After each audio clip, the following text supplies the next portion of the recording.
बुरा न मानना, यही ज्ञान का सदुपयोग है।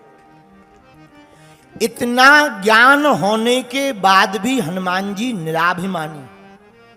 और हम लोगों को एक चौपाई आती हो तो हम लोग इतनी जोर से बोलते हैं कि वक्ता को ये लगे कि हमें आती है, व्यास जी को ये लगे कि हमें आती है, तो बड़ी जोर जोर से हाँ हाँ भूत पिशाच निकट नहीं आवे, और आगे सुनाओ आगे सुनाओ आगे सुनाओ।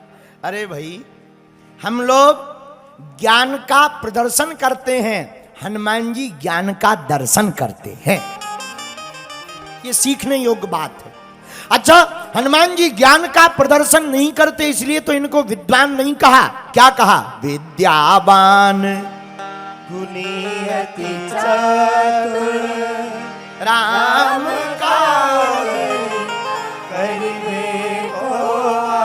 ये ज्ञान का प्रदर्शन नहीं करते, इसलिए विद्यावान है। रावण विद्वान है। अच्छा, विद्यावान का अर्थ विद्या ददाति विनयम, जिसे विद्या मिले और विनम्र हो जाए वो विद्यावान है, और जिसको विद्या मिले और वो घमंडी हो जाए वो विद्वान रावण कहलाता है। इसलिए हनुमान जी से ये दूसरी बात सीखने की है कि कुछ भी प्राप्त हो, कला, सिद्धि, प्रसिद्धि, ज्ञान, सिद्ध अथवा संसार की कोई भी भौतिक वस्तु, उसका अभिमान नहीं करना चाहिए। बोलो जय सिया राम। जोर से बोलो।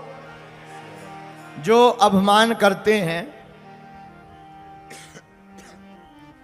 वो जल्दी ठिकाने लग जाते हैं। जो अभिमान करते वो जल्दी ठिकाने लग जाते, भले ही रावण के समान क्यों ना साम्राज्य हो, टिक नहीं पाता है। जो अभिमान की जगह भगवान को समर्पित करते हैं, उनका प्रताप चारों युगों में व्याप्त रहता है। हनुमान जी ने जो भी पाया उसे राम जी के चरणों में सौंप दिया, इसलिए परिणाम चारों युग परिताप तुम्हारा है परिसिद्ध, जगत उजियारा चारों युग परिताप तुम्हारा है परिसिद्ध, जगत उजियारा।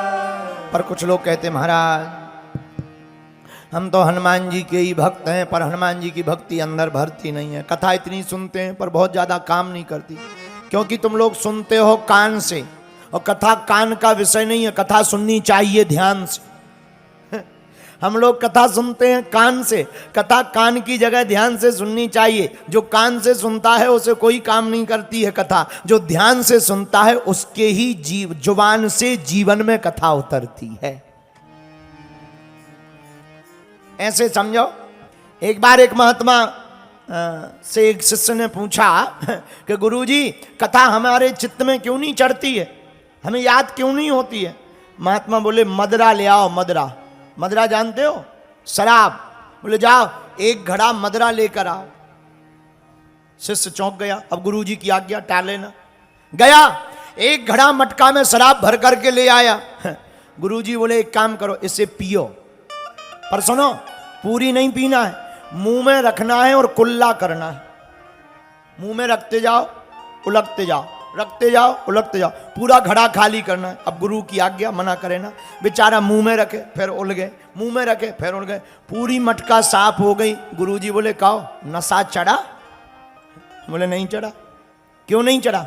बोले गुरुजी भीतर नहीं गई, भीतर जाती तो नशा चढ़ता। तो गुरुजी बोले बस यही तुम्हें समझाना चाह रहे, कथा तुम्हारी कान की कान तक रहती है, इसलिए तुम्हारे भीतर नहीं चढ़ रही है। अगर ये कान से कथा ध्यान में उतर जाएगी तभी तुम्हारे चित्त में चढ़ेगी।